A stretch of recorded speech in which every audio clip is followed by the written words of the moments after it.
So immediately when Apple released the Apple Watch SE, the first thing that came to mind was this is the lesser version. This is probably the Series 1 or like the Series 3 with minor upgrades.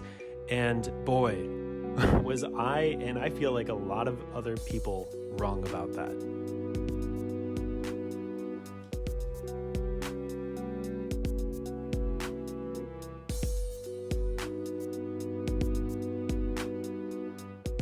The Apple Watch SE is much more than this, and I think that it's actually much more comparable to the previous flagship Apple Watch, the Series 5.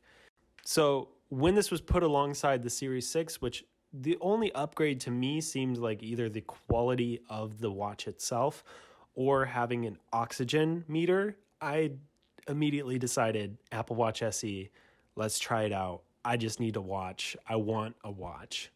Let's do this.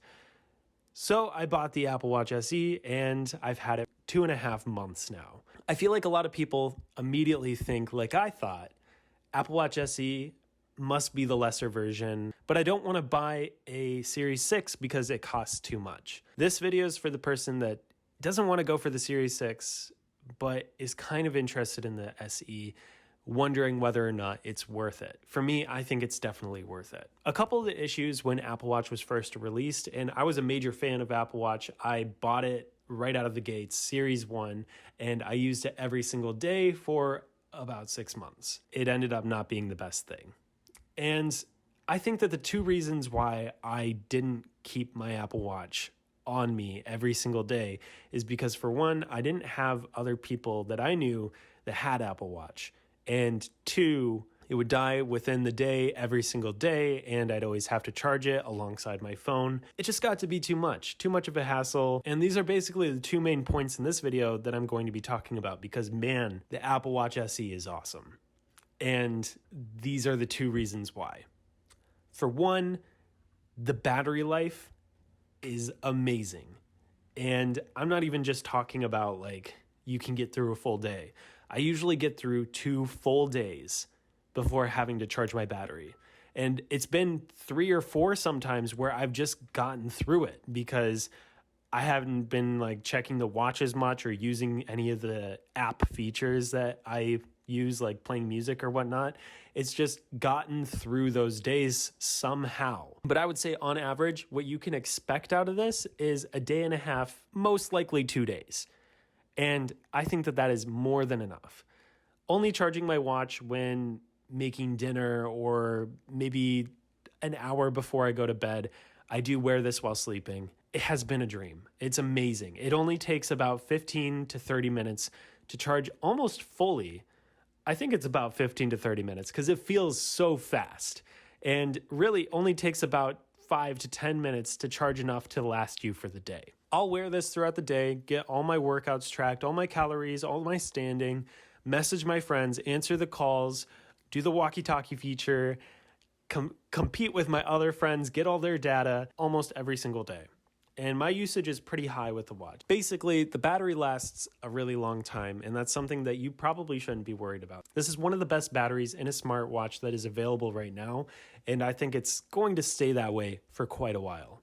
A day and a half to 2 days is kind of incredible and has been keeping the watch on my wrist.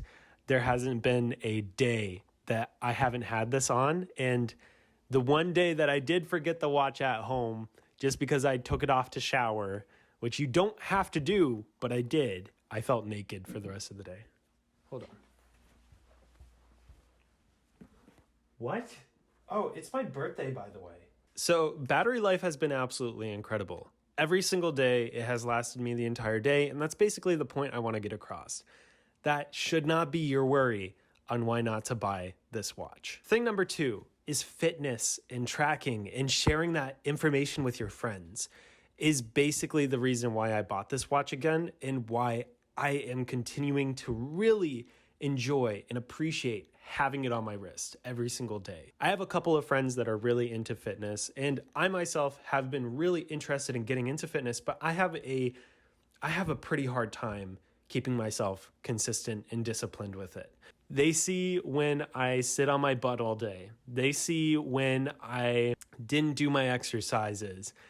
they know what happens, and it's not creepy. It's just the data from your day. It's been really fun to compete with my friends. You can do competitions where for 1 week, you and your friend are trying to get the best percentage out of your goals that you have set for each other. And this has been really fun, especially for one of my friends, Ty. He's down in the comments for sure. Say hi to him if he did comment. Me and my friend Ty, we compete every single week. And I have not won yet, but that's because he is a hustler. And he works so hard on his workouts, and it's going to be really difficult to beat him. It's not trying to beat him. That's the fun part for me. The best part is that he's there to see me when I haven't done anything. And that's the same for him. I get to see when he hasn't done anything. And I think that is a huge takeaway of this watch. If you want to get your fitness goals done and you have to have somebody to keep you on track, keep you liable, man, there is no better way to do it than have something tracking you and sharing that information with somebody. And seriously, by the end of these next few months, I hope to be in the situation where I look and feel a whole lot better about myself and maybe have a huge positive attitude towards working out. So basically, the last point that I want to make is the quality of the watch. And it's the anodized aluminum that Apple Watches have been made out of for a while now. And it's still good. It's going to chip and bruise depending on how you treat your watch. It's still fragile. And if you smack this hard enough, it will break. The last part, and I think one of the most interesting parts, is the recycled yarn solo loop. The solo loop is new to Apple's lineup this year. And it's basically a one loop strap, no hinges, no clasps. It's just slip on, slip off. I think a lot of the question for this is it easy to put on and take off? Yes. Does it slip? A little bit. Don't get the larger version that it recommends you or shows you. Get the snugger version because over time, Apple does say that these are going to stretch. I was warned. Don't notice anything yet. It feels like it's the same size and it still fits and feels great. Yeah. And is it worth it? That was another thing. I think so, especially for the look. I really like this green color, and I also really like the look of it. There's the sports band that looks okay, but this just feels more stylized and more personal, and I just like the feel of that when I'm wearing different things. I also think it can be dressed up and dressed down and be casual, so that's another reason why I bought it. I like having a flexible wardrobe like that. I think that this is actually the Apple Watch to buy. Buy the SE, don't buy the Series 6. Unless you really want that O2 reader, you don't need it. You really don't need it. And unless you really, really want a display that's always on, which is going to slow down, it's going to kill your battery faster, by the way, you don't need it. This is everything that you need.